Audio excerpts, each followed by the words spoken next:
So this is Picard Season 2, Episode 9. And full disclosure here, I did not get to watch it 14 times like I usually do. Yeah. I only watched it the once, so I plan to watch it again later on.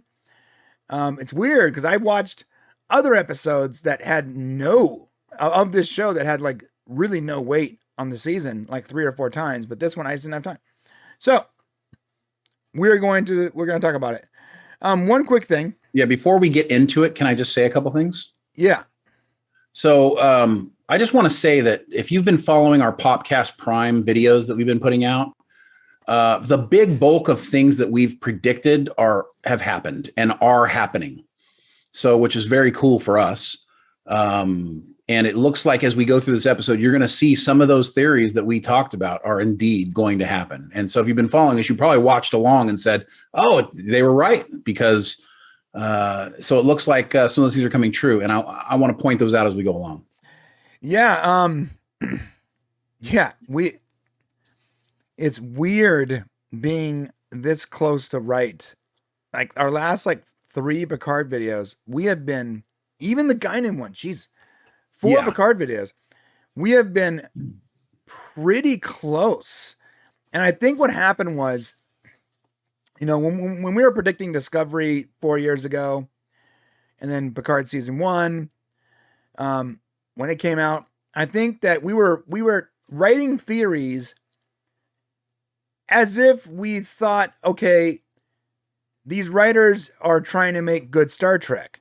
And so we were writing theories that would be good Star Trek, right? Right. And then season 2 of Picard came out, and we switched up our writing a little bit, and we go, okay, let's consider in our theory what we think the writers are going to do based on their past performance with Discovery season 1, 2, 3, and 4 and Picard 1. And that has helped a lot because I gotta be honest, sometimes the show don't make no sense. Right. In fact, more often than not, this season, it's still better than last season. A lot of it don't make no sense. And either you have to make that make sense, or you have to go, okay, what were the writers trying to do here?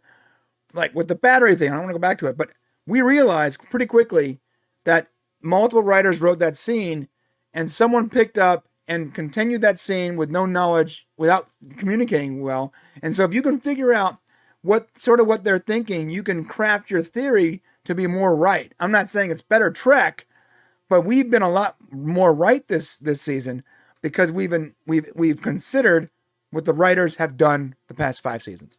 Right. And so you can tell the difference because we do have videos that come out where we want, this is what we would do, or this is what they should do for Trek. And Brian's right. We've done this many times, and I still have a hard time when I'm putting something down on paper. I still want to do it the right way. Like I want to do it the way Trek should do it, but we do have to take that into consideration sometimes. And, for example, Danny mentions the time cop, right? That we did say, we thought somehow he would be some sort of a time cop. Well, guess what? That's what they should have done.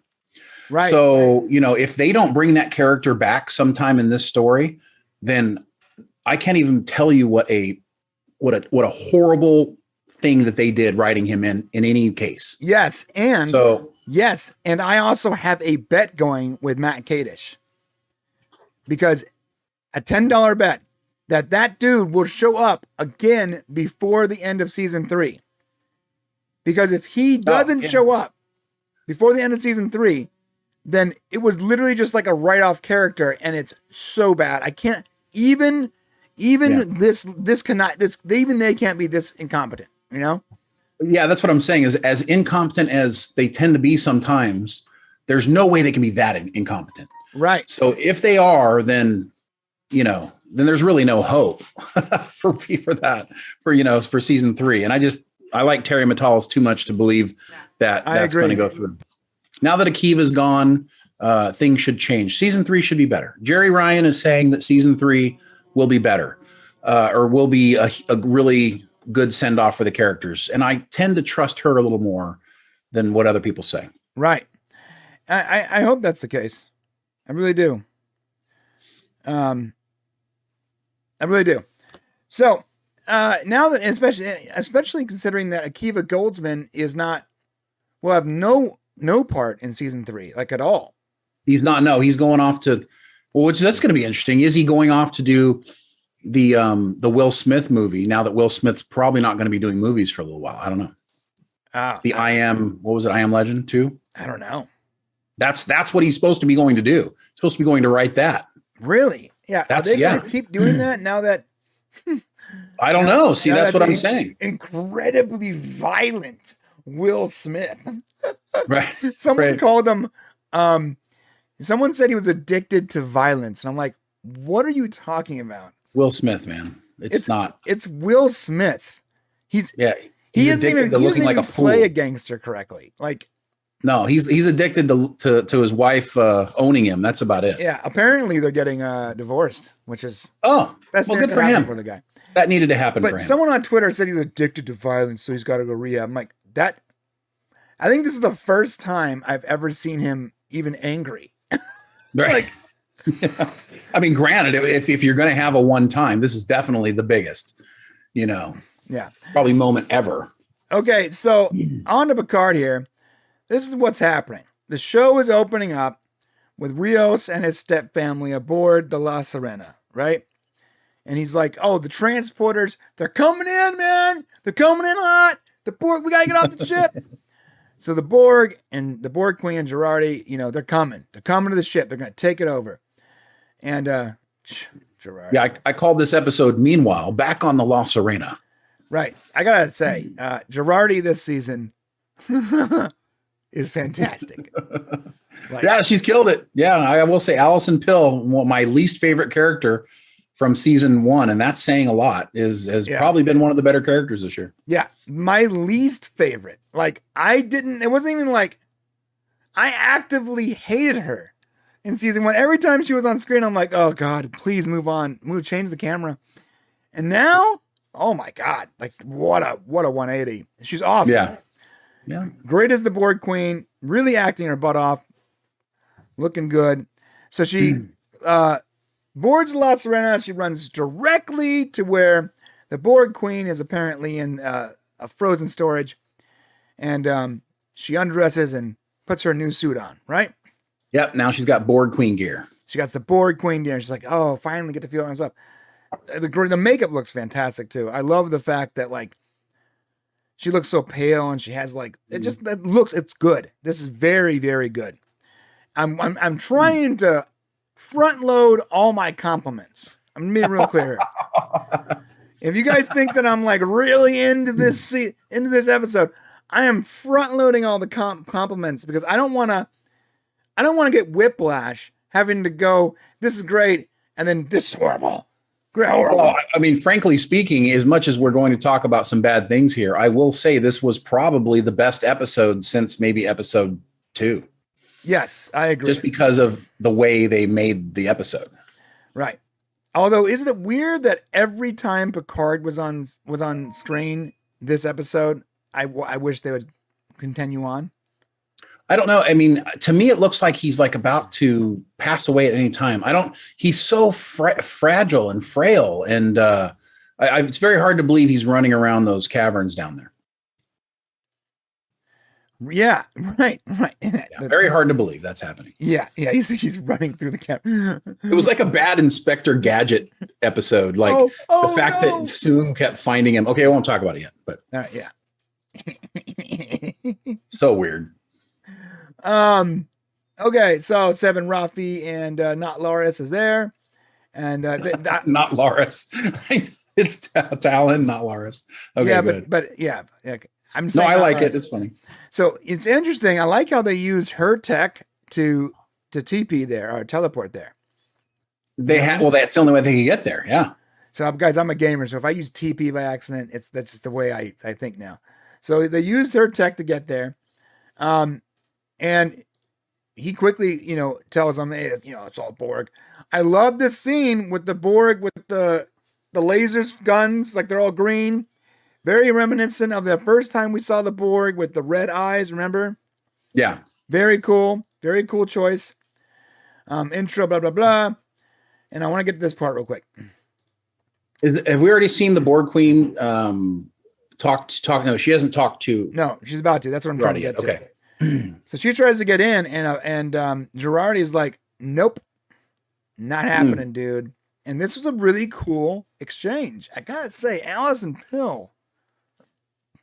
I mean, she's doing good. She's obviously feeding off of Annie Wersching really well as the Borg Queen here.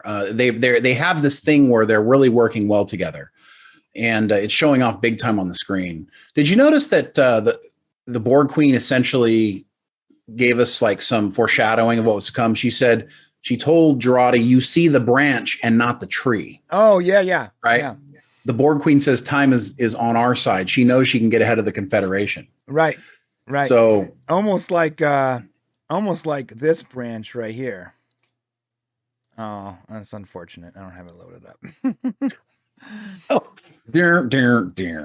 Let me load it up real quick because it's good. It's too good. So she's talking about basically a branch in the timeline. Right. And so I thought that was interesting that she made that comment. Yeah. In the timeline. Oh, interesting. In the timeline. Okay. I'm sorry, this is taking so long. You want to load it up? Okay. Yeah. Well, let's go over here to some comments really quick. Let's see. No Q. Yeah, you know what, Dork Knight? Q is not listed in this episode or the final episode of this season. Now, we do know he filmed in season 3. We know we're going to see him again. We're hoping, this is our theory that we put out. And if this comes to pass next week, this will be really cool. Next week, we think we're going to see Q, even though they're not talking about it. And hopefully, as Q's going out, he's basically bringing the cast of TOS, the crew of TNG, back. So we get them showing up as a cliffhanger for season 2. And that'll be like the last thing we see. There is the timeline. So in case you guys didn't watch our Prime video, Shane very, very I didn't say that right. He explains this very well. So there's a Prime timeline, a corrupted timeline, a Borg Queen timeline, and we are in the corrupted timeline. And this episode, we literally see the branch of the Borg Queen timeline happening. I'm so happy that I used the purple arrow to like go crazy around, to get to the Borg Queen, because it took a long time to get there, just like that arrow. But you did a really good job. This looks very nice. Oh, thank you, Shane. I appreciate that. You're so nice to me. It took you forever to do it. It took me like 6 hours. Because I have like a whole animation too, where it's like the timeline grows and splits off, and there's an arrow. I loved it. It took me like 6 hours because I'm not an animator. Right. It was cool. No, but so far our Picard timelines video is clearly spot on. Yeah. Like, I don't even think a single thing in that was wrong. I think it was just correct. And later on in this episode, they basically confirm what we said at the beginning of that Jurati is the Borg Queen of the future. Right. And it was very interesting because we had a lot of comments in that video where they're like, I don't think it's Jurati. I think it's 7 of 9. And I'm like, okay. I mean, we thought the same thing until we actually saw the season. Then we're like, oh, okay, it's Jurati. Yeah, it's Well, they could have cleverly found a way. I thought there was a way that 7 could save Jurati maybe and take her place. But they didn't go that route. So yeah, it was interesting too, because like when the Borg ship comes out, like it has like the 7 large spires and the 9 smaller spikes. You're like, oh, interesting. Yeah. 7 of 9, right? 7 of 9. And literally it's like 7 greater than 9. You're like, huh. But I guess that was just some artist was like, I thought that'd be clever. I like 7 of 9. Right. Or just wishful thinking, how you can see the number 7 everywhere, or 52 or whatever. Right. Yeah. Okay. Yeah. So she puts a fractal lock, a fractal lock. Okay. A password. She puts a password on it, apparently. Okay. Fair enough. And the password, she didn't memorize it. Instead, and we got this cool moment, she puts it in the safest place she can find. And it's a hologram of Elnor. I thought this was an extraordinarily clever way to bring Elnor back. And so we could get some fighting action and actually have his character part of the story. This was the only way it could be done, because people kept saying, oh no, he's not dead. He's not dead. No, they killed him. And this was the only way they could have brought him back. And it's actually a little bit of credit where credit's due. It was clever. It was clever writing. Although he was running from bullets. We're going to talk about that. And that was totally dumb. It was so dumb. It was so dumb. I mean, like, wow, you brought Elnor back and then you basically treat him like he was actually there. So, that was dumb. Oh, that's an interesting comment here. I wonder if the Borg Queen time is the one from Parallels, the one where Riker has a huge beard. Maybe. That'd be really cool. That'd be super cool. All right, so so Eleanor starts fighting, kicking butt. Ah, man, Jurati looks so good as a Borg Queen. It's crazy. You got to stop talking. I wasn't even remotely attracted to Alison Pill until she became the Borg Queen. Until she started showing cleavage. No, it was more like until she started like actively hunting people and murdering them. That's when I was like, oh, okay. So you're saying what you're saying is you've got a Borg Queen fetish. That's what you're saying. Yeah, definitely got a Borg Queen fetish. Because when she was a human murdering people, I thought it was dumb. Good. But as the Borg Queen, I was like, okay. Nice. And then for some reason we go to a flashback. Oh my God. It's like, oh, the show is great. It's going great. Oh, let's waste your time. Oh, well, they were going to do this the whole way, man. You knew it. You knew it was going to happen. I hated this so much because I was so into this episode. Well, we called it though, didn't we? So we said he's going to let his mom out and she's going to die. That's exactly what we said. I want to say 2 or 3 weeks ago.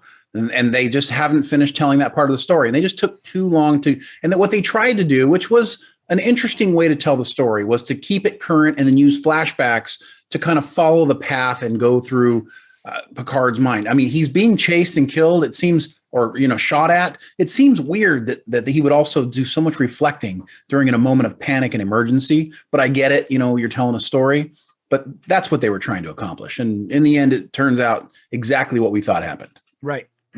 That doesn't make it any less stupid. Yeah, I know. I agree. I mean, I guess what I'm trying to say is I'm giving credit for trying.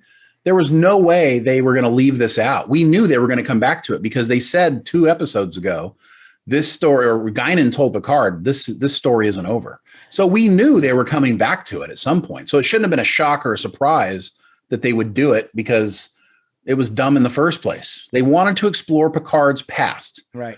Not that that's bad. Not that this happening to him is a horrible thing at all. It actually adds to the character. And I don't really see it as a negative. I see it as a negative by the way they introduced it into the show. And they took so much time of it to tell us the story over so many episodes. Right. And it was interesting too, because Laura says, why does Q want you to, not in this episode, but in another episode, why does Q want you to relive that? Like Q specifically wants him to remember his past, which is. I mean, if that's the case, they haven't done a good job of making us think that's what's happening here. Right. I haven't gotten an indication. I mean, Q sent him back in time. Why would he start having these memories about his mom? He wasn't from 2024. There's no memories in this timeline for him. Right. So he can go to Chateau Picard in 2401 as much as he wants. So same. He's there, in fact.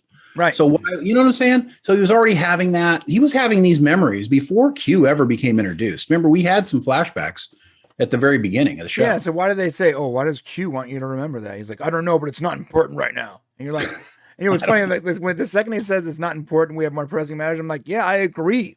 Yeah. Stop showing us this. Let's move forward. Yeah. So we get this whole boring thing. I mean, this actor he's a phenomenal, great actor. He's a great actor. I just think they misused him. So, I mean, what else were you going to do? Right. I mean, not make him Picard's dad in flashbacks, like give him another job, because now he can really never be in Star Trek. And there's no other character he could have played. They should have just not had him in Picard at all. Right. Yeah. Yeah. Blah, blah, blah. Let's get through all this boring crap. Okay. Now they're fighting the Borg, blah, blah, blah. Okay. So now this is interesting. Picard he's like, I gotta get these people out of here. And Picard's like, okay. He goes, but I'm coming right back. So not Lawrence TPs him out, right? Now teleports him out. TPs him out. Okay. I can't. It's very hard for me to turn that off. It's funny to me. Go ahead, Teleport and TP are like, to me, they're synonymous. She teleports him out, and he tries to get back, and it's not working because Picard's like, okay, shut it down. I don't know why you don't want like the captain of the La Sirena there to help you defend the La Sirena. He was injured, so I mean, it's okay. And he was trying to protect him, right? And he figured he would come back. I get that. That was okay. What was really interesting was, I don't know if we skipped over it or not, Rafi and Seven are fighting with a guy, right? A bald guy. Yeah. And Rafi finally somehow subdues him and gets a knife, but the guy's stopping. And Seven comes in and just pushes the knife down into him. And I got to tell you, that's one of the most personal killings outside of the first episode of Picard season 1, where they took out what's his name's Borg implants. But that knife going into that dude and that it was very personal. You don't usually see killings like that in Star Trek. Right. Yeah. It was different flavor. She hates the Borg. It's very personal to her. And they're like, listen, she even said in this episode, they're not people, they're Borg. And her opinion of the Borg is not good, which makes sense. It's odd, too, that it doesn't really seem fitting. Because, if I'm being honest, in season 1, she had this whole vibe that Borg are people, too. Like, she wanted to help the Borg in season 1. And she was super upset when they spaced a bunch of them, remember? Yeah, I think the difference was those connected to the collective and those not. She probably saw these guys as being connected to some sort of collective. You know what I mean? She sees the Borg differently depending on their situation. Like if they're connected in and they're in attack mode, she's obviously against them. So that's how come she got Picard to do the self-destruct in the first episode. Right. So no, you're right. Adam Soon, I don't really know why he's there. Do you know why he's there? Like, what's the purpose? He's the representation of the future. So what's kind of funny is the timeline is going to change, right? She's basically told him that you're going to be big in the future. Well, what he doesn't realize is that by utilizing the Borg Queen, his timeline is going to be struck. Borg are going to completely take him out. Yeah, and how can he not realize that? Like, he's so smart. Because he doesn't know the future. I guess he's not aware that the Borg were decimated in his right. timeline. There was a moment in here. Did this already happen where we actually got 7 of 9's backstory? Did that happen? No. So 7 of 9 gave her backstory. We've been waiting all this time since the beginning of Picard season 1, and we got it. They talked about here. 7 said in this episode, she tried to join Starfleet, but they wouldn't let her because she was Borg. Janeway went to bat for her, but it didn't work out, so she became a Fenris Ranger. Wow, so Janeway's still alive then. So Janeway's still alive, and or at least was up till that point. Apparently, I missed that. But still, no mention of Chakotay. So I got to have my Chakotay before anything else happens. Yeah. You know what? You always got to start your day with a warm, steaming cup of Chakotay. I got to know what happened. Got to know what happened with Chakotay. I love that name, Chakotay. All right, yeah, blah, blah, blah, blah, blah, blah. I'm trying to get to this good part here. Yeah, so back to flashback. Did we do the part where they were shooting at him yet? No. Yeah, they're shooting him in the catacombs, and they're going to go play hide and seek or whatever, remember? Okay, now, did you notice how Picard, like, conveniently finds, like, a Nazi handgun? From, like, 80 years before? It's been, they're there for 80 years, and like, all of a sudden it still fires. Yeah. Can we, I mean, look, the people writing this have probably never handled a weapon in their entire life. Let's be real. Yeah. They probably think that every gun you can just pick it up, ready to go, shoot it, and kill someone instantly. Doesn't matter what condition it's in, right? But listen, I have had when I was in the military, I've had brand new weapons that I personally cared for, oiled, built, that wouldn't fire. They would still jam, absolutely, even though you just cleaned them. Right, same thing. So let me tell you something. The 80-year-old Nazi handgun No way that's firing. Yeah. The gun itself is probably not operable anymore. Right. But the bullet, there's no way. There's absolutely no way that the TNT, whatever, the gunpowder in there is still viable after that long. It's not possible. It's not firing. Period. The end. It's just, there isn't even a chance that still works. Like, right. It's just funny. It's convenient. It's the plot devices that they do here. He's looking through stuff. It's like, what is he looking for? Was he looking for anything? Did he know there was a gun down here? How come he didn't find? I don't know. It's very interesting to me. Yeah, and like the way they were like reminiscing while they were running from Adam Soon is weird. They're like just talking and chilling and chatting while Soon's like searching them out. It was pretty wild. Yeah, maybe they should have just teleported out of there. You're like, okay, hey, listen, Picard, you are way too frail to be in this fight. All right, we're gonna get you out. Right. Yeah. Somebody commented over here that Rios injured is better than a 100-year-old guy. He would have been better than Picard anyways. But Picard did tell her to shut down the transport. Okay, turn it back on, Laris. Right. Yeah. That's probably. I'm guessing she could do that, right? You shut it down. So please, not Laris. Can you please turn it back on and get us out of here? Get us to topside or something. Just get us out of the catacombs. Yeah, just to move us away from the shooting guys. Like, God. Well, speaking of shooting, I think this scene is in here somewhere. I don't know if you have it, but Elnor is running away from them shooting at him. The hologram. Oh, right, yeah. This is the scene with 7. Janeway went to bat for me. Threatened to resign. Janeway threatened to resign. Yeah. Which, that's the right thing to write in there too, because that's exactly what Janeway would do. How in the world does Starfleet not want 7 of 9? I don't know. Maybe it's during a time when they're still afraid of the Borg. Remember they had that whole storyline about how, they didn't trust. I mean, I don't know. They took back, Captain Picard, even though he was part of the Borg. So why wouldn't they have 7 of 9? Maybe it's a convenient excuse. Yeah, this doesn't add up. It doesn't add up that Starfleet wouldn't want this very decorated, clearly super loyal person with an super intelligent, insanely intelligent, obviously knows how to deal with the Borg, and there's an entire crew of people plus the one and only Janeway vouching for her, and you say no? Jeez. Yeah, I don't agree. It doesn't sound realistic. No. Well, I mean, maybe with the current Starfleet, like in Picard, is not too bright. Maybe. Remember, in Picard in season 1, I thought it's like everyone's too busy to like actually do their jobs somehow. It's like they're too busy not doing their jobs to do their jobs in Starfleet in that current version. And then we saw in Picard 1 in season 2 at the very beginning, you're like, oh, well, it looks like Starfleet's back to being Starfleet. Okay. Maybe there's a time where people are just dumb that we're in charge. I don't know. You're right. Season 1 was very weird. Starfleet was not nice. We had a lot of like the anti this, anti that. Remember, Starfleet was being the representation of what was going on in culture for us at that time, which was basically, we don't like foreigners. We don't like all that stuff. So, right. Yeah. Trump sucks or whatever. All right. Yeah, he's trying to hack in there. I love that there's this moment here where Rios, she's trying to convince him to stay in the past. And I love that he didn't stay.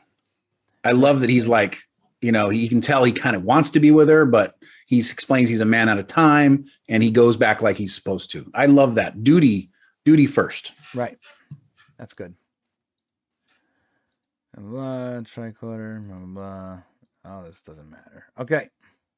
I'm sorry. I'm trying to get to the good stuff. No, you're right. I mean, my notes are my next note is basically, my next note is shooting the hologram and then some closure for Rafi when she sees Elnor. Right. So nothing happened in between all of that matters. Yeah, nothing that matters. More flashbacks with his mom. God. All right, we don't care. Oh, come on. Dude, I swear to God, if I had to see this kid's face one more time, I'm going to lose my shit. Okay. We don't like you, little Picard. Oh, my God. All right, blah blah blah blah blah blah blah. Yeah, he's running from bullets. Oh no, the bullets. There we go. There's that moment. Yeah. Yeah. So I'm glad to see Rafi. So Rafi gets closure. So now maybe she'll just kind of shut up and do her job. Yeah, I doubt that. Right. She got her closure. She was able to tell him, hey, I was selfish. So we learned some things about Rafi's character. That's okay. Yeah. Yeah. She is talking to a hologram. She did say that. She said, I know you're just a hologram, but she wanted to get it off her chest. But my mental health matters. So come here. Well, he told her, he's like, I will tell you, I was there at the moment of his last moment, and we had nothing but love for you. So interesting. Got the closure. That's weird. I don't know how he would have that moment of remembrance. Are they setting up like other characters that can come to life after they've died or something? No, when the timeline's fixed, Elnor will be alive again. Yeah. So it's not a big deal. I mean, next season 3, he's going to probably be alive. Right. Okay. So blah blah blah blah blah blah. All right. What's this? Have we gotten to the Borg? Yeah. Can we get to the Borg Queen? Yeah. Blah blah. Oh, okay. This is very interesting here. Oh, when she zaps him into the walls. Right. That was cool. Yeah, that was good. That's kind of what you would think to do. Where can I send these guys that they won't be a problem? Why do those graphics look so bad? It looks like someone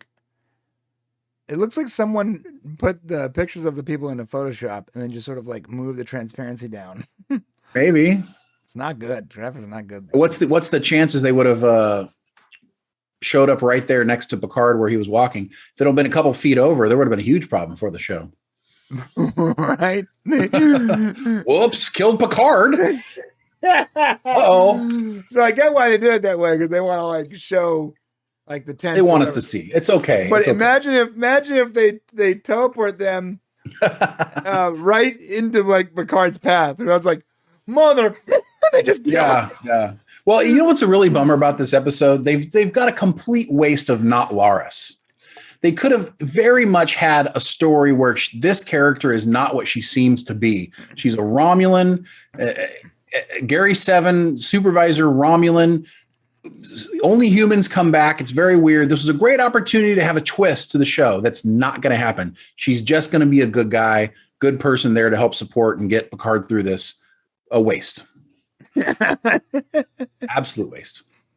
Yes. Speaking of, there's a lot of characters that feel like, wow, what a cool premise. You can do this with that. And no, they didn't. Okay. Yeah. And then nothing happened. Speaking of liking things, if you are here right now, please like the video, the stream, like it, hit the like button. We're trying to get, I know the like is very important to people coming to find us. So if you can do that, hit that like button, please. Thank you. Yes. Appreciate it. Hey, or dislike it. I guess if you don't like it, you can also hit that. That works. No, don't dislike it. No, we're not going to ask. I'm going to prefer if you like. No. You like the dang stream. Okay, let's do that. Like the stream. Sorry. Yeah. Putting them in the wall seems excessively cruel. Nah. That's 7 these days, man. She ain't. She's 7 is harsh.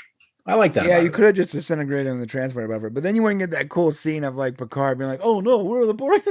Hello, Picard going, "Oh, that's interesting."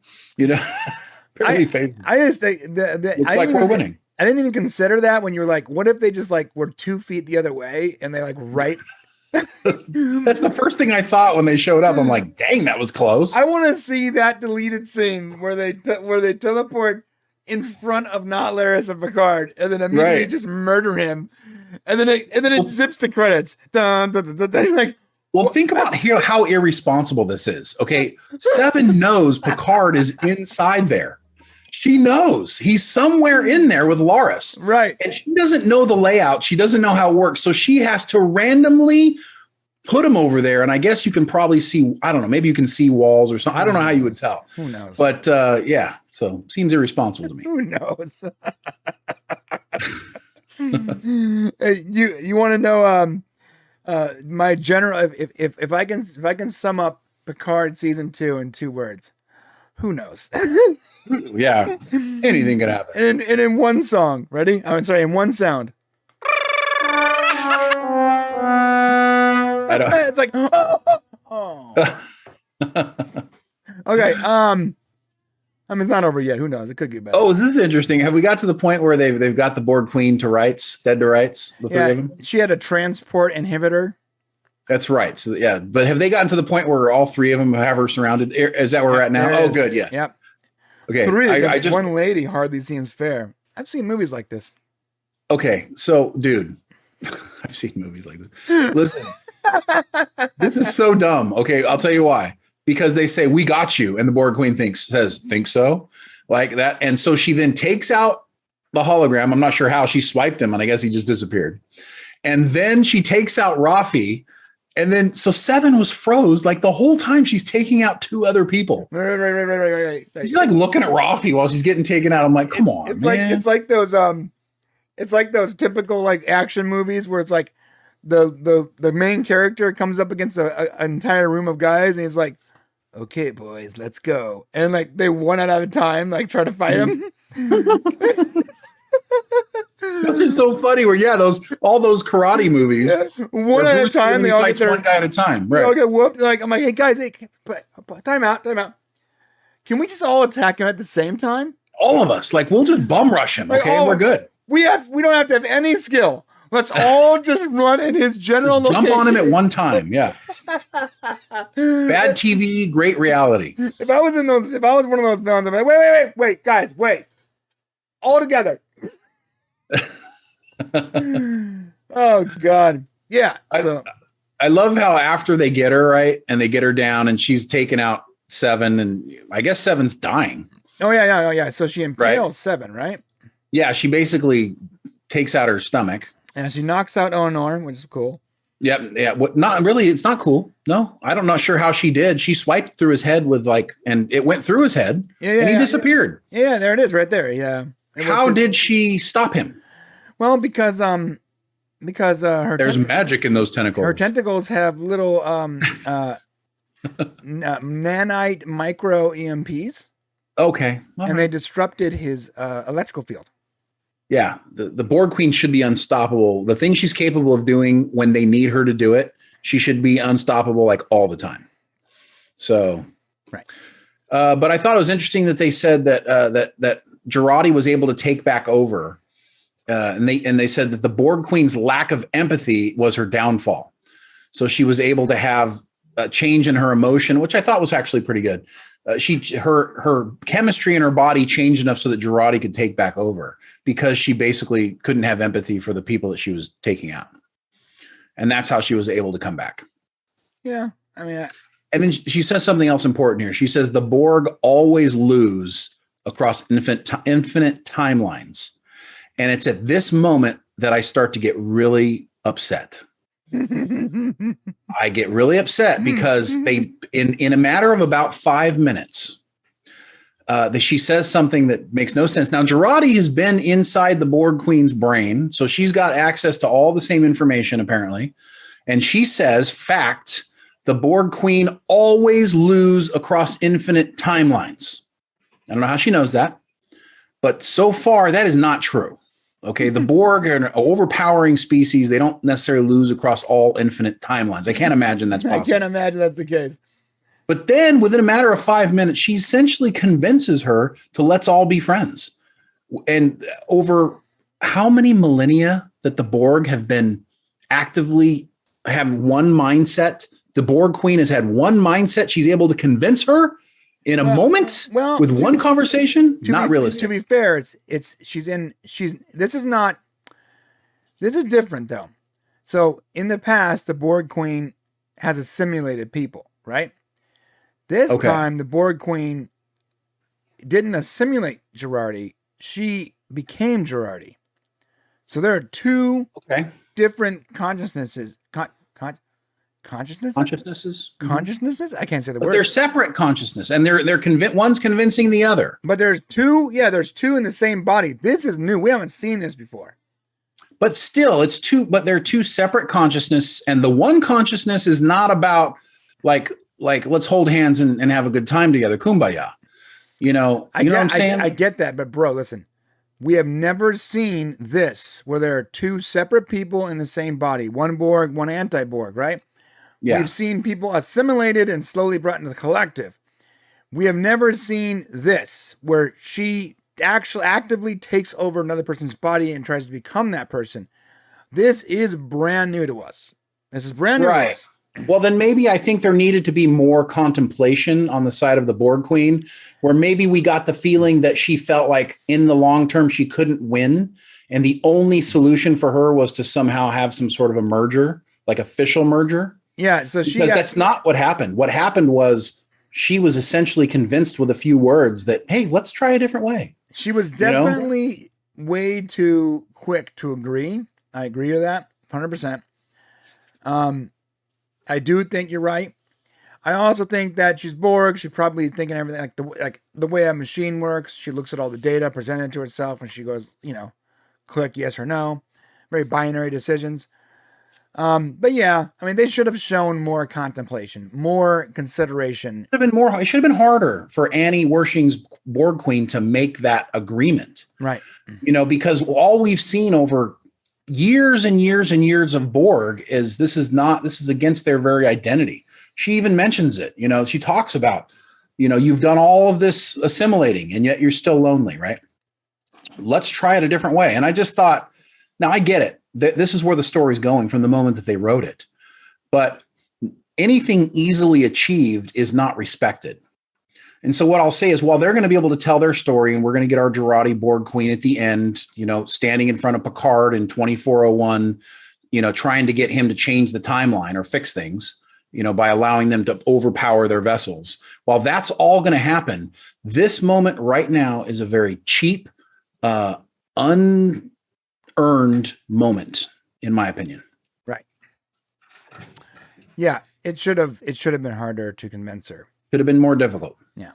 It should have been some sort of fight. It's weird how they'll rush such an important story point, yet they'll drag out forever these stupid points that have no weight at all to the story. Well said. This should have taken 2 episodes if they're going to do that, for this contemplation, this battle within the two to become one. Instead, we got 4 episodes of Picard chasing around his mom, which we already knew what was going to happen 2 episodes ago. Right. You didn't need to waste an entire episode. We told you. We knew what you were going to do. Right. It was obvious. So I don't know. It was just a wasted opportunity here, and I thought that it was cheap. And they didn't earn it. I still don't look at the Borg as amiable, no, of course not, loving creatures. Hey, one thing, atheist, how are the Borg going to stay technologically advanced if they are kinder and gentler? I don't think they are. I think that they're starting from a place of already being, very superior advanced because they're taking the Rios, right? Well, they already have all the knowledge of the Borg Queen for all that time. Sorry, La Sirena, yeah. Yeah, so she already have all that knowledge. So they already have all the Borg Queen, or all the Borg's technology is already in the Borg Queen's head. Now they've got another 400 years or almost 400 years that they have to go through, which is why we end up seeing a new and improved Borg vessel, which is the La Sirena, guys. That vessel coming through time is the La Sirena upgraded.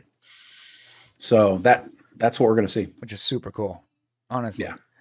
As I have a lot of problems with the show, but there are moments that are just really cool to me. Yeah, because I'm a Trekkie. I'm a diehard Trekkie, and there's certain there are moments when they're using when they're beaming people in and out, when they're using some of the Star Trek sounds. I can't help but to feel it right here. I love that. You're right, though. I mean, it's sort of nuts how there were at least 4 episodes this season that were totally, largely unimportant and had no bearing or any weight on the story. And, a lot of other points you just sort of rushed through. Like, this whole episode felt rushed. You know what? Another reason why this entire episode felt rushed is because half the episode was effing flashbacks. They did the same thing. They did the same thing in season 1, Brian. There was so many. This is something we heavily talked about. Wasted episodes. And I'll be honest with you, as a writer, I believe that's narcissism in the writing room. That's being in love with smelling your own farts. I think we've talked about that before. So they're more in love with what they're writing than telling the story. And they need more storytelling and less look at what I'm doing. And that's what's happening. Right. I agree. Yep, yep. And they make the decision, blah, blah. Let's move on. Okay, this whole thing with Adam Soon. Does it feel like this whole conversation with Soon and Picard is like a side quest? Yeah, like I said, it's what did I say earlier? It's like an Inspector Gadget episode where he's like, while he's talking to the bad guy and they're working it all out while Gadget's trying to get the upper hand, which is exactly what happens. And then, Rios comes back just in the nick of time to save Picard, which was cool. And then soon, now why did Rios tell him it's going to blow up? Right? I don't know. I mean, it would have messed up the show to kill Soong at that point. So I guess they had to do it. But in reality, you're not going to tell the guy he's about to be killed. I like this line. Let's build a universe of sevens. That was sort of cool. I'm so sorry. I know that's where we are as a society, or that's where they want to go as a society. But it's just not earned. Yeah, it's just not. Seven's great, but it's not a bad idea. They just didn't earn it. So, speaking of Seven, she's a Borg again. Yeah, she's got her. Yeah, and that was a kind of an interesting moment. She had there was a character building element there where she had actually gotten used to not having the implants, and she had an emotional reaction to having them again. It wasn't a, oh yeah, myself again. It was a, oh crap. I didn't want these. So that was kind of interesting. Character growth. Is it weird that she gets the same exact implants? Yeah, but it's not I'm going to complain about, In that case, that's not something. The reason I loved that second episode when they showed the Borg skull, I was like, oh, so some of the implants are like a part of their skull. Like it's a part of the bone. And like now the whole thing with Seven makes sense. Why they can't remove them. Why they can't remove all of her implants, because it's literally a part of her skull. And with Locutus, that wasn't the case. So like when you saw Seven for years, I was like, oh, why don't they just get rid of that stuff? I know it looks cool, but like technically they could just remove the implants. But what's funny is it also wasn't necessary, because unless something really weird happens, when time eventually gets fixed, which it will, because we're going to have a happy ending. Seven will just have her Borg implants anyways. Well, so I think they want Seven back as Seven, doing Seven stuff. Okay, that's fair. But they didn't have to give her the same exact implants. That was weird. I mean, that's fine. I'm okay. It's how we know her, I guess. It's not a big deal. All right. But I get you. All right, there you go. His mom is hanged in the... Oh, God. Oh, so we're to that point. Okay, so yeah. Memories. So we definitely see the moment the Borg Queen and Jurati come together. So we get the new Borg Queen. We're calling her the Jurati Borg Queen, right? So we see the moment she's born now. It used to be two people, now it's one. Yeah, they emerged. They have two. Okay, and then Picard's mom hung herself because she couldn't live with her mental illness. And that's why she called herself a burned out star, which I thought was actually a really great, even though they were totally wasting our time. I loved how she used the example of we're seeing starlight of a star that's already burnt out. And she said, basically, she's the same. Like she's already burnt out. You can still see her, but she's already gone. Interesting, because when Adam Soon asks Q who he is at the diner, he says, I am the evolution of starlight. Okay. Interesting. That's just something we could probably philosophize on. I thought it was interesting. Rios was going to tell Teresa. Q is actually Picard's mom. What? Okay, stop. Just stop it. I hate it with all this Picard's mom stuff. Because I'm just trying to make sense as to why Picard's mom is even in this season. Because it's part of his mental trauma, which is what the season's about, is mental health. Look at all this time being wasted on this. Dude, it's mental health year. It's mental health season for Star Trek Discovery, Star Trek Picard. It's all what it's all about. So much time being wasted on this. Look at this. God. If I was Picard's therapist, bro, this is what I would have said, right? Well, remember how he's just tormented. He spent his entire life tormented because he let his mom out and she hung herself, right? If I were his therapist, I would say she likely would have found another way to kill herself in that room, Jean-Luc. Yeah. Don't worry. She could have hung herself in the room. Yeah, she's determined to do it. She had bed sheets. She could have done it. Yeah. That's what I would have told him as his, Don't blame yourself too much. Yeah, it's not like you let her out and she like ran off a cliff. Like, right. She literally, which is what I thought was going to happen. Either she got lost or she, she fell down a well. I don't know. You know? Yeah, and there's a little bit of a, or she gets assimilated and becomes the Borg Queen. Who knows? Don't stop saying that. I know you've been saying that all season, right? Oh, snaps! Jurati Borg Queen. She's gonna go to that moment and save Picard's mom, and she'll become a Borg. No, she's not. Okay, stop. She did say, "Look up, Picard." That was just to get his attention. We talked about this. Whatever. So listen, there is a problem, though. There's a problem. Yeah, what's the problem? The problem is, I'm sorry. What's one of the problems? Well, here's another problem in the TNG episode where no one has gone before. We had an old version of Star Trek or of Picard's mom. That's right. So now we're saying she died when he was a kid. Yeah, so that is a little bit of a problem. His memories were wrong in that episode. Like he was, I don't know. Can't explain it. Oh, you know, actually, I can explain it. I can explain it. Ready? Go ahead. The writers never watched TNG. They didn't watch TNG and they don't care to because that's not what it's all about. It's about the new Trek, baby. New Trek. Actually, I had an interesting thought on that. Imagine if, and this is my headcanon, Star Trek was actually rebooted and no one told us. It was rebooted in 2001 with Star Trek Enterprise. Well, how could it be rebooted though? Yeah. So what happened was, think about this. No one told the fans because they didn't want to tell the fans it's a reboot. Okay. Right? Because they want old fans to watch and not complain. So they actually reboot Star Trek and they start with Archer, the famed Archer that everyone's always talked about. Okay. They start with Archer, and that's why the logo for Enterprise completely changes. Throughout the years, Star Trek has always had pretty much the same typeface, same font. Mm-hmm. But Star Trek Enterprise, different font. In fact, they actually use a font called Akira. Completely different font. You're like, why? Why are they using this different font? Because it's actually a reboot. And 15 years later, Discovery is not coming off the original series. It's a part of the new rebooted series that started with Enterprise. That would make a cool video. Which would make sense because the secret reboot of Star Trek. Yeah, the secret because their uniforms in Enterprise in Discovery are literally they look like an upgraded version of Enterprise. They do look like Enterprise, yeah. So what we're seeing this is the reboot. It's a hidden reboot no one told anyone about. Sure makes us older fans feel better. It would. That's my headcanon. I hope that all of you, can hear that and feel better when watching the new Star Trek rebooted series. We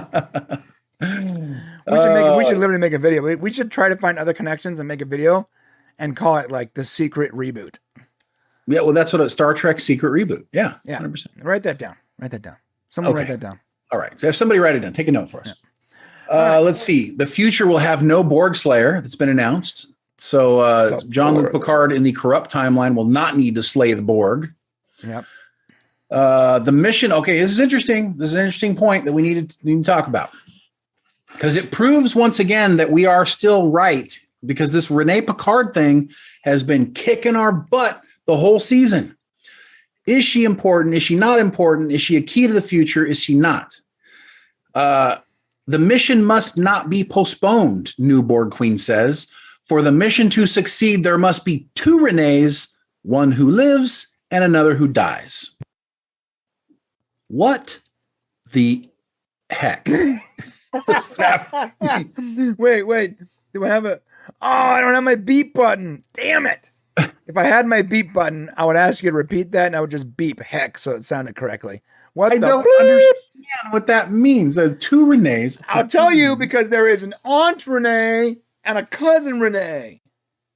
That's true. That's true, but there are two Renees. Everyone thinks that we're talking when the Renee that he's talking about in the first episode is the Renee we're seeing on screen. However, he says cousin, right? And that's his aunt. There are two Renees. There's another Renee, probably his aunt's daughter or whatever, or it could be son, I guess. It doesn't matter. Renee can go both ways. So his aunt's child becomes the actual Renee that he was referring to. Well, and that's season 3. Okay, so can we just talk about this a little bit? Because if you guys think next week we're going to get a wrap up, it's not happening. No, there's no wrap up. Hey, everybody, we're not done. Like, right. This train is not even remotely ready to leave the station. Yeah. Did you notice how no one was upset when the La Sirena took off? They should have all looked up and said, shit, how do we get back into the future? Right? No. I mean, it zipped, and they made the point to show us it zipped. And that shot was a signal to us that it's the last time we're going to see that ship until we get back to 2401. That was the Back to the Future moment right there. We will not see that ship again until 2401. I promise you. Where we're going, we don't need roads. We don't need roads. Yeah. So listen. The response should have been, shh. And then Picard looks at Rios, goes, Durr. And Rios goes, and it's like everyone's a burp. I know, like there's a bunch of bleeps. This. No one cares. You're literally now trapped in the past. Oh my god, what is the plan here? All right, we didn't get there yet. By the way, you just jumped the gun. Well, I'm sorry. Yeah, but so not Laris, of course, is going to be the key. But what's interesting is basically that line. There are 2 Renees. One who lives and another who dies. And of course, Picard says, well, I'm not letting, the future is not written. I'm not going to, okay, BS. Obviously, she said that, so it's going to happen. And that is likely the crux of season 3. So the storyline is probably going to go into this. Now, if you guys remember, we had this video we just put out, and we got a lot of people going, oh, no. Because we said that Picard didn't know who Renee was. Right. The one who's going on the Europa mission. Right. They're like, oh, no. At the beginning of the first episode at Starfleet Academy, he talks about his cousin Renee, who did big things in the solar system. Yeah, just so you know what we based on him not knowing Renee was? In episode 3, when he says, I don't know who this person is. We're not basing this on conjecture. He literally didn't have any idea who that person was. Well, he didn't say that specifically, but he did say he didn't know much about her because of the time, right? Yeah, time is wildly inaccurate this time. Yeah. Now, but Rios goes on to say, so what's up with your great aunt or whatever? Right. So I'm sorry, either one of 2 things. And this is entirely possible because of the way the writing has been this season. It's entirely possible that they just made a big mistake. Right. They call her cousin in season 1. They call her aunt. Or episode 1, they call the aunt in episode 5 or 6. Yeah, with the battery thing, it's like they're not sharing scripts or whatever. So like, oh, you got to write this scene, and then they don't even look in the Google Docs drive and look at what the other person wrote. You know? Well, I mean, they've already watched it, so or whatever. They've already made it. The idea is that I don't think that gets by everybody. It cannot be an accident, which means if there are 2 Renees, one's a cousin, one's an aunt. One lives, one dies. Now, guess which one lives, guys? The one that lives is the cousin he mentions in the first episode because that is the correct timeline.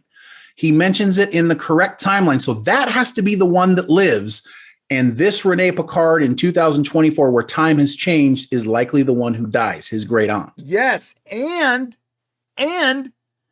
that would make our previous comments about her being a total red herring completely accurate. Yes, 100% true. And the information we hear in the correct timeline when he's actually talking about his cousin Renee during the actual timeline versus when they're talking about this Renee aboard the ship from the corrupted timeline. So any information they can get could only have been incorrect. That's correct. So yeah, we'll have to see. None of this is going to come to fruition until season 3. What we're holding out for next episode is that we get a final Q sighting and, boom, we get the crew of TNG back to take us through season 3. That's what we're hoping for. Yeah. Let me tell you, first off, I know a lot of people think we're wrong on that video. Which one? On the one where we're talking about TNG coming back in the last episode. Well, I mean, that is a guess, but it's a guess, but let me Well, we've calculated why, possibly. Right. And if they don't do it that way, then fine, we're wrong, but it's such a lost opportunity. Right. It doesn't make a lot of, and for you guys that don't know, the fact that they announced that the TNG crew was coming back midway through season 2 didn't make a lot of sense to us. And Terry Matala said the reason was they weren't sure they could keep it secret any longer. That was like the reason they mentioned it. But it seemed kind of like a dumb reason, since you just got to wait a few more weeks and then announce it at the cliffhanger or right after the cliffhanger that they're coming back, unless you're bringing them back for the cliffhanger. Yeah, marketing 101. You don't want, like, you want to market your product, right? Which is Paramount Plus. You're gonna tell people a few weeks before it happens what's going to happen, but you don't want to tell them what's going to happen and spoil the ending. So you just say they're coming back for season 3, and then the ending gives you a further rocket push to the moon for marketing when it actually happens. Well, so, and they kept it quiet for 10 months, Brian. Yeah, people keep saying that, like, oh, it's because season 2 of Picard's not going well, so they release it. No. This was planned. It was clearly planned. It literally came out literally smack dab on the hour in the middle of the season. Yes. It was planned. It was clearly planned. Regardless of how the season was going to go, it was already going to happen, because they're going to, and I'm telling you, they have to be coming back. That's the cliffhanger. What's the cliffhanger?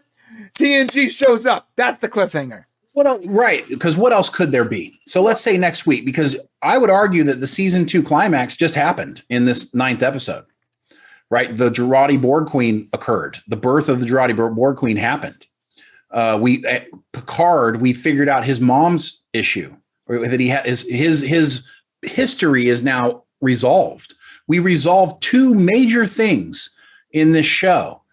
So what are they going to do for the final episode? Well, the only thing they can do is chase down Soong, right? Hopefully figure out what's going on with Q, figure out how they're going to get back into the future, and boom, bring back the TNG crew to help. Yeah, so it could be Q that helps him, that brings him back, but it also... It has to be. It could be not Loris. No, it's not. It's not. Loris doesn't have control of... She's not... Well, unless she's not who she says she is, Loris doesn't have control of time. Ding.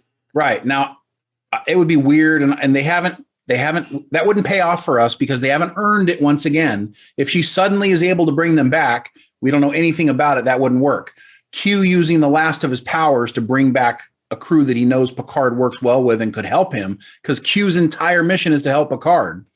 Right. Yeah. That makes sense. That would be such an epic ending. Honestly, like losing Q in his final act of love for Picard and bringing the TNG crew back would be the absolute best way to end this and end it on a cliffhanger. But Gary 7 was able to teleport great distances through space and time. No, not through time. No. Scotty said it's possible that it's one of the 2 things. Right. And he didn't say it was that. Right. He didn't say which one it was. He said it was possible.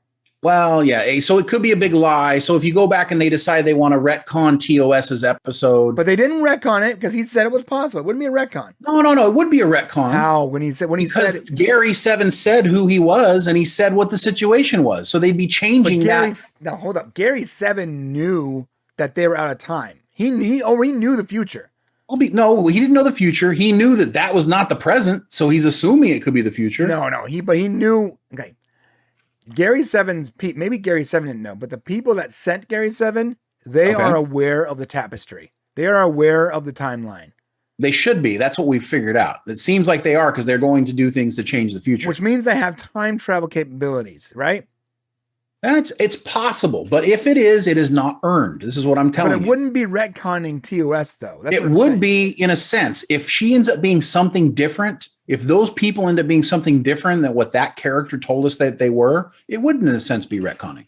They've already retconned it by saying humans were supposed to come back and help humans. I'm not certain why we have a Romulan helping humanity during this time frame when Romulans are not doing so great in this time. It's because not Laris's contract had her in season 2 and 3. That's 100% true. But honestly, it's not like Gary gave us very much. So adding to their capabilities off that one episode is not the same as like what they did with Guinan by giving her all these superpowers that we weren't aware of.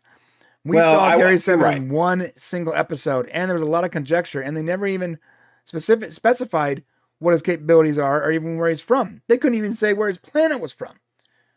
Well, they're going to have to, well, it's 1,000 light years away, but they're going to have to, they can add to the theory, but they haven't earned the right for her to move things through time.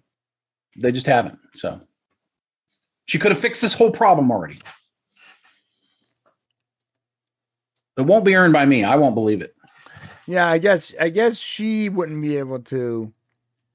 Yeah. She doesn't even know, according to her, if she's telling the truth, which I'm assuming she is. She's hugging Picard. She's intimate with Picard in some sort of way. Maybe her bosses know. I mean, maybe, but she doesn't know. So, I mean, I don't know, unless somebody else shows up and says, hi, I'm not Laris's boss, and here's what we're going to do for you. You know, which would be dumb because none of that has been shown to us. You got to have a glimmer of something. You know what I'm saying? You got to have like a little hint that something's coming so that we can explore that idea, not just have it pop in front of us and all of a sudden it's not earned. You know what I'm saying? Yeah. That's bad television. So if they want to continue making bad television, do that. Or let's make good television and have Q bring them back, because Q's the reason why all of them are moved anyways. I'm with you. I'm just being devil's advocate and saying what other possibility. So we've established that the only possibility, I mean, this is interesting. There's no La Sirena. And if they made not Laris the way they get them back or they get back, then it's bad and it's cheap and it's the worst thing they could do. Well, they already gave us an out when Q said last episode, there are more than one way to time travel. So that was kind of not in this century. Sorry, bud. That was his comment, and I'm guarantee you they're going to use it. So either way, here's the deal. The only real way this makes any sense is if we're right and Q summons the last of his abilities to either bring them to the future or to bring back the TNG crew, one of the two. Yes, or the Romulans use their warp drive capability, which is tied into time travel, and Laris uses her connections with the Romulan Star Empire to somehow come and pick them up. I hate you so much right now. You want to hear a complaint? We've done too many Star Trek theories. I'll tell you a complaint I have, not about Picard or Discovery or Enterprise, about TNG. Here is my complaint about TNG. Whoever thought it was a good idea to make the Romulan warbirds use some kind of like temporal, some kind of sun or what was it? Some kind of their warp drive is like not a warp drive. It's like some kind of singularity that produces chronotons that can accidentally time travel you. Yes, as happened in DS9. Right. It's the stupidest thing. And if I was old enough and I was reviewing Star Trek back then, I would have said that is dumb. You cannot base an entire species form of travel on something so precarious that will randomly send you back in time. That is insane. All you need is a little transporter accident. Make it happen. That is so silly that they gotta find a way to time travel, man. You know, when you're trying to write it. Oh, well, there's chronoton buildup. Oh no! Hey guys, go get a warp drive. For the love of God, stop using this technology. Like, God damn. But they could click when we couldn't, though. So there you go. Yeah. Who knows? Yeah, maybe Laris does that. Maybe not Laris. You know, she hooks up with her Romulan Star Empire. I mean, that would make no sense. By the way, the fact that if she was able to even connect with the Romulans, that alone would be like my breaking point. Because she is a Gary 7 agent. Like, that would be my breaking point. Yeah. I mean, like the Romulan Empire, I don't even know if it exists in this and at this time. I'm pretty sure it doesn't. Well, here's what's crazy. Do you want to know what's crazy? Okay. So if you guys want to go into this a little bit, okay, we'll go into it a little bit. Go ahead. Gary 7 was taken, his ancestors, human beings, were taken around 3000 BC. Right. Okay. Well, 3,000 years after that was when the Romulans and the Vulcans broke apart and the Romulans went off to do their own thing. Right. Right around, I think it's 800 AD our time. Yeah, someone in the comments, by the way, was like, "Oh no, Romans were around." I'm like, no, they weren't around at this time. No, you're wrong. They were around, but they didn't have warp drive. Wasn't that, yeah, but they were like, oh, they were because I think they messed up the time. Go ahead. That's right. So if they took Gary Seven's people around 3000 BC, let's say they went around and took everybody in the Alpha Quadrant at that time to take him to teach him this thing. Well, that would mean that she's a Vulcan, not a Romulan. Ooh. Right. So I'm just saying. Right, but she's using the Romulan language. She's got the Romulan language, and that didn't happen for quite some time. So, that is a massive continuity error. Jeez, I didn't even consider that. Yeah, right? Yeah, they had not split yet. Like they were like pre-split. Yeah, that's it. So they must have, according to the way Gary Seven's people did it, or Gary Seven's people they are again outside the space and time continuum, like we see things, and I'm okay with that as long as they lead us to it and don't just drop it on us. So it's not like they went to Gary Seven's from 3,000 years ago, but they can get people from any time period because the time is not important to them. Right. Well, that's pretty good. Are we going to go over and look at the chat? Yeah, but one more thing though. Yeah. She has to be like an ancestor of not Laris, right? Not Laris has to be an ancestor of Laris. Of course. She can't let's just we need to be clear here. She can't be Laris. No, she is not Laris. And she can't be a past version of Laris that eventually becomes Laris, right? No, she's not Laris because in the beginning she did not know who Picard was. Right. What I'm saying is she can't be a past version of Laris that becomes the Laris we know. Unless you want me to break things. And not unless you not unless you want me to just trash my CBS or my Paramount Plus. But it's account. possible. No, I don't want to. I gotta be honest, when the Borg Queen talked about the tree and the branch, it was very thrilling. Very thrilling. Yeah, considering our timeline thing. Okay. So many comments. There's a lot. Let's go up a little bit. Dork Knight, you got a lot of comments in here, buddy. Of course, you guys know Danny. He's been on the show several times. Danny, love having Matt's here. From Salty Nerd, we got Matt Vader here. Awesome. Let's see. Let's go with a few different things here. Jeremy Schneider says, and before season 2 of Picard, I thought Rene was a French dude. Hey, Jeremy, what's funny about that is we learned in our most recent comment section that Renee, the girl's name is, one E or 2 E's now? Oh, now I'm confused. Anyways, either the boy or the girl is 2 E's and the boy is either vice versa. One has 1 E, one has 2 E's. Yeah. That's the difference because somebody corrected us harshly. Yeah, harshly. And they used the correct accent over the letters, and I was like, oh, okay. Yeah. I'm like, this person's obviously French because I'm lost here. I'm so sorry. Also, how did Guinan get to Earth? She must have a ship or access to one. Hey, that's a great point, Artmage. Snaps. That's something that's never been explored.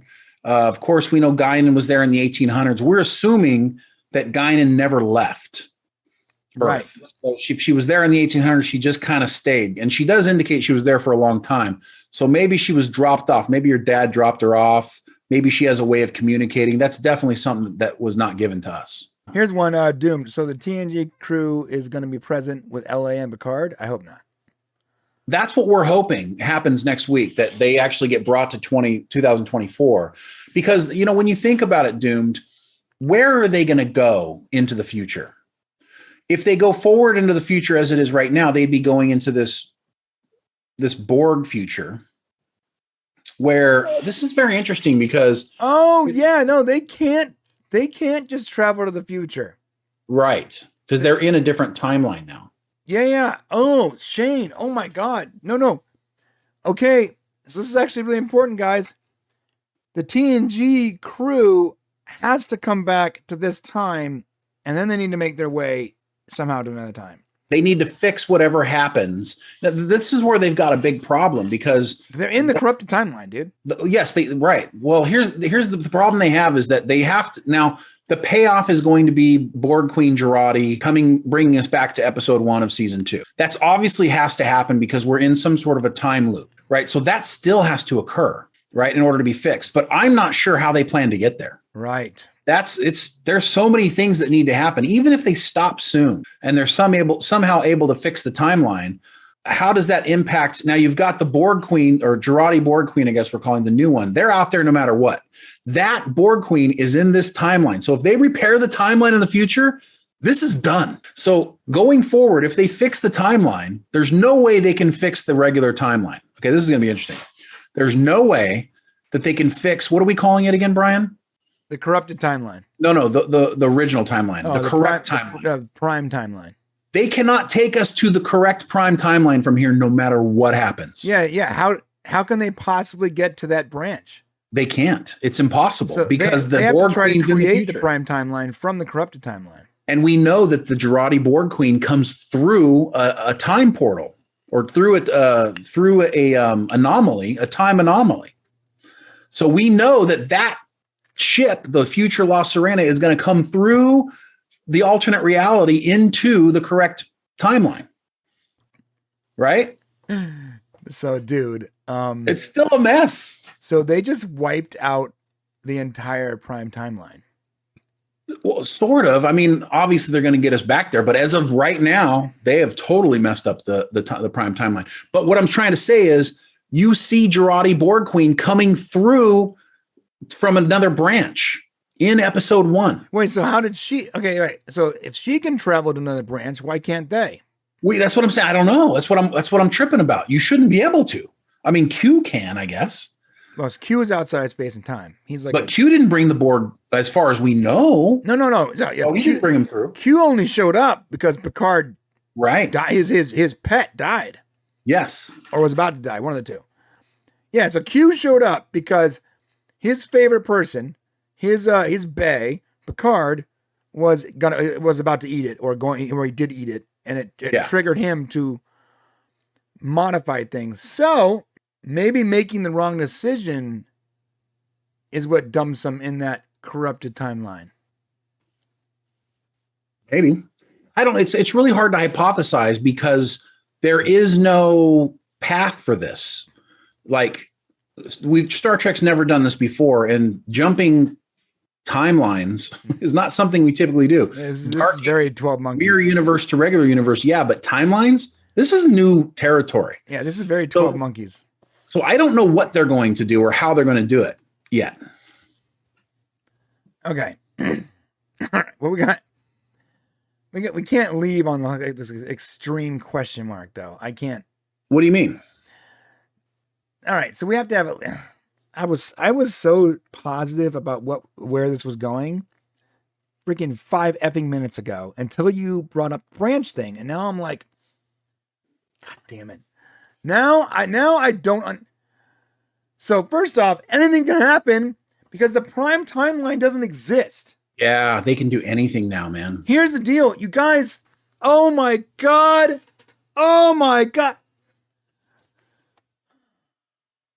For everyone asking for Picard to eliminate Discovery, he might have just done that.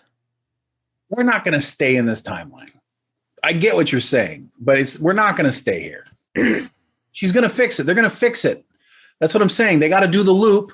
And then that time Picard's going to be like, stop, everyone. I'm having a heart attack. No, he's going to say, stop. Okay, I need to talk to Borg Queen alone. And that's what's going to happen. I'm telling you, tell me true or false. Is that going to happen? Wait, so the entirety of season 3 is going to be them trying to get back to that prime timeline? That moment.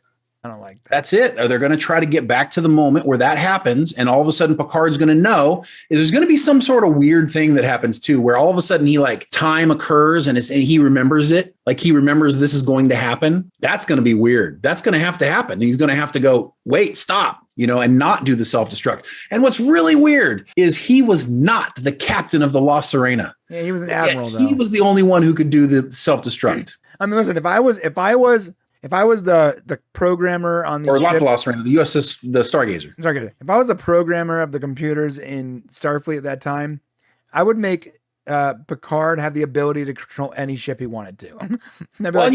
This guy has saved the universe 17 times. I know, but no. Come on. We got to follow the rules. Okay. Right. Yeah. How many people? It at least takes 2 people to self-destruct, remember, generally. Yeah, right? you know, the add.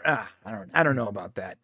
Don't add another problem to my brain right now. Sorry, we're going to talk more about this offline. I'm still trying to figure out how in the world they get to the other branch. We don't know, because we don't know how Terry Metalis is going to handle it. This is new.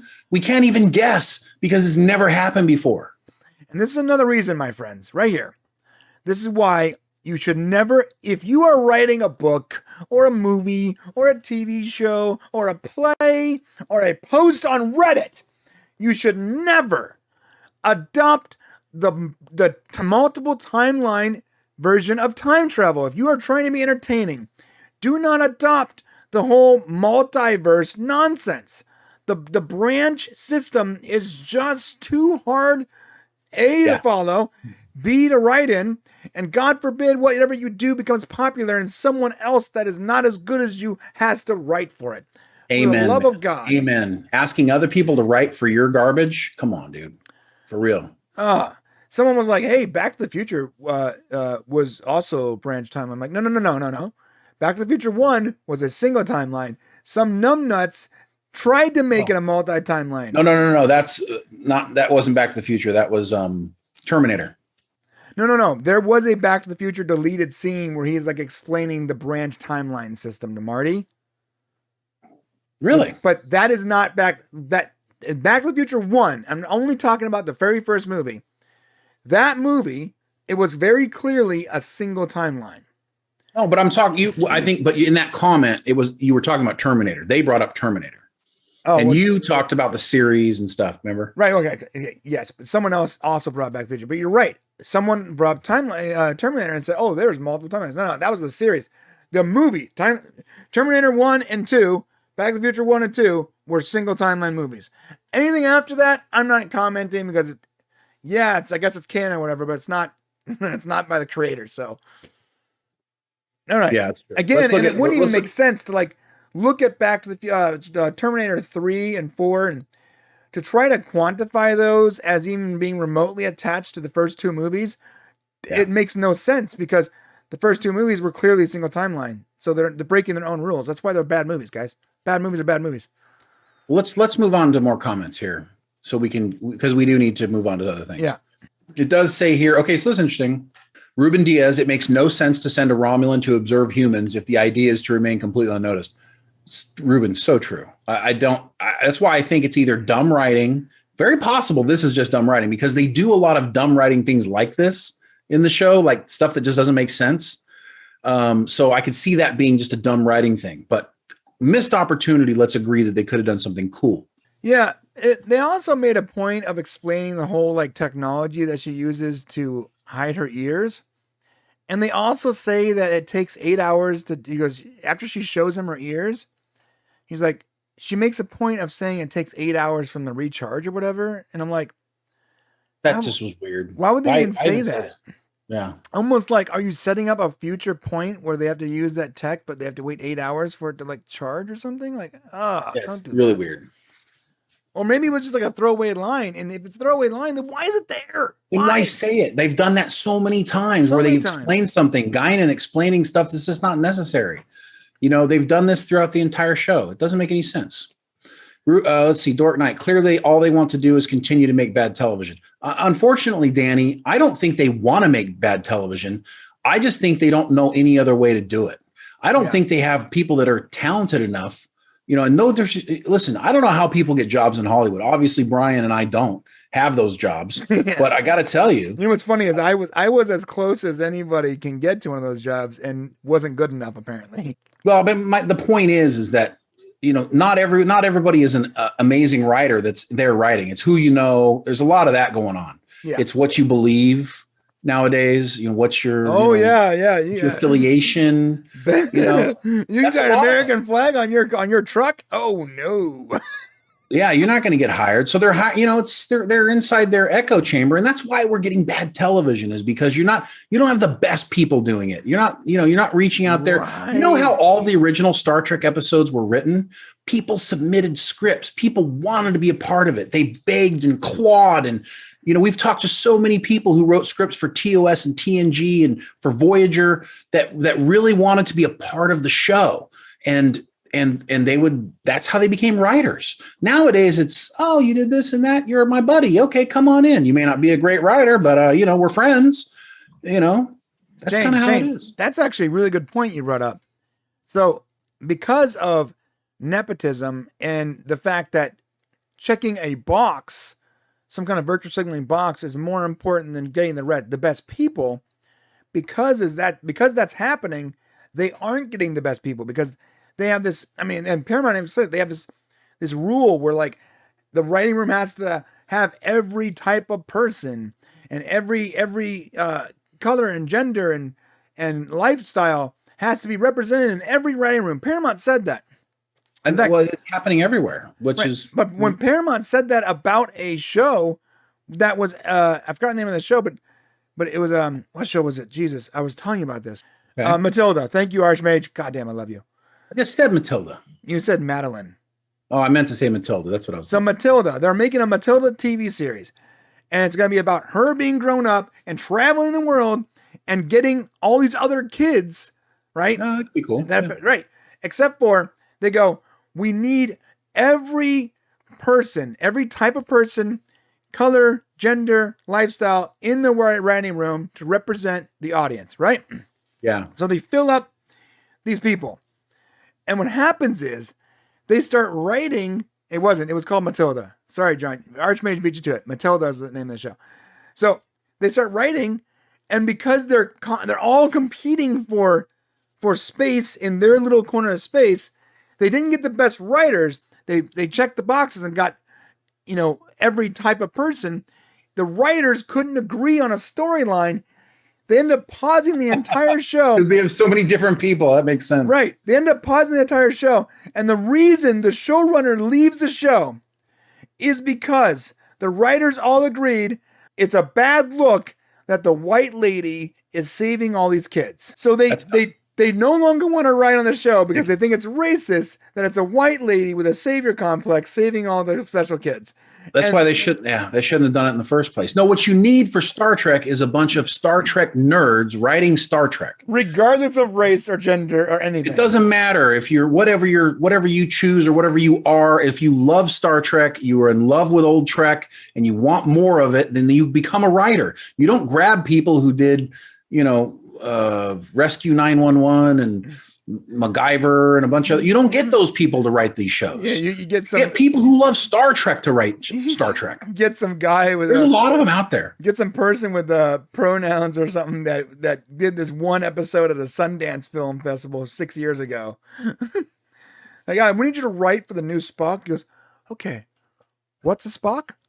Spock, like Dr. Spock, who like for the baby books? No, never mind. Never mind.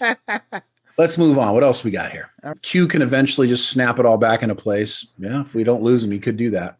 Archmage is like, they'll steal the quantum mirror from Stargate.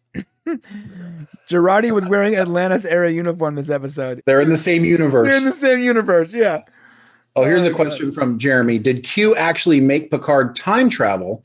Q said Picard time traveled all on his own. Did self-destructing in a temporal rift cause it? Okay, so this is what we know. Q shifted them. So Q saved them during the explosion for sure, shifted them into the corrupted timeline. But he did say Picard time traveled all on his own. I never told Picard to time travel, but guess what? 100% he told Picard to time travel, because if you go back to episode 2, he's basically saying, well, you can stay in the body of a crazy man or you can try for redemption. Well, the only way he could possibly redeem himself is to go back and try to change what happened. Right. So Q, either the writers are doing something dumb and making a big mistake, or Q's not telling the truth. Right. Here's how it is, just in case you guys didn't see it before. Look at the very bottom timeline. It says Borg Queen timeline. See, in 2401, a little green dotted line. She, through a rift, goes to the prime timeline in same 2401. She tries to talk to Picard. He causes the explosion. He sets self-destruct. It explodes. At that moment, right? At that very moment, either Q saves them and they shift to the corrupted timeline, or Q saves them, but the explosion near the rift is what shifts them to the corrupted timeline, which is possible. That is true. There is no confirmation that Q moved them, but he did and somehow save them. He did save them, but we don't know how the corrupted timeline was created. Right. We don't know if it was because the explosion near the rift is what caused it, or however they got to that branch. But I do believe. But when they time travel, they can only time travel on the branch they're on. They can't hop branches. So they time traveled from 2401 to 2024, where the Borg Queen said there was a divergence. She is also from that corrupted timeline. So what I believe occurred is the explosion created the corrupted timeline. And that's why we keep hearing that he says Picard in a making of his own, right? Because Picard did the self-destruct is likely what created the corrupted timeline in the first place. So maybe Q saved them. He didn't need to shift them anywhere because that was the timeline that was created based on the explosion. Is it weird that just like last season Picard, it's like I was way more interested in the story until they actually ended it, and then I was like, I don't know. No, I was kind of not. I wasn't digging the story. I definitely didn't like the ending, but the ending made no sense. Hated that. Yeah, it made no sense. Archmage Frey says corrupted timelines are unnatural and can be more easily traversed, similar to Prime and Mirror. That's my theory. That's not a bad theory.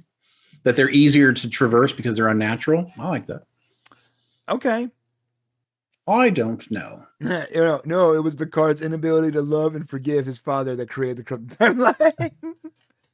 That's very possible. Anyways, that's what we got for Picard this game. Oh man, imagine that. Oh, I'd break my TV, bro. Break everything. I'd break my TV. I'd be like, you gotta be kidding me. All right. Ruben Diaz, I'm a writer, indie level, but I've written movies, TV pilots, and all sorts of fun stuff. There is no excuse. This is just a production doing the bare minimum. Well, I mean, I don't think they're doing the bare minimum. I just think they're doing whatever they want.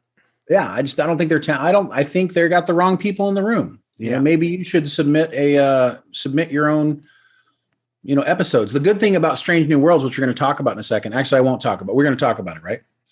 Are you ready to transition into it? Oh, pretty soon. One more thing. I want to go into from Ruben. I want to go into a timeline that's ruled by tribbles. Yes, absolutely. We're running with the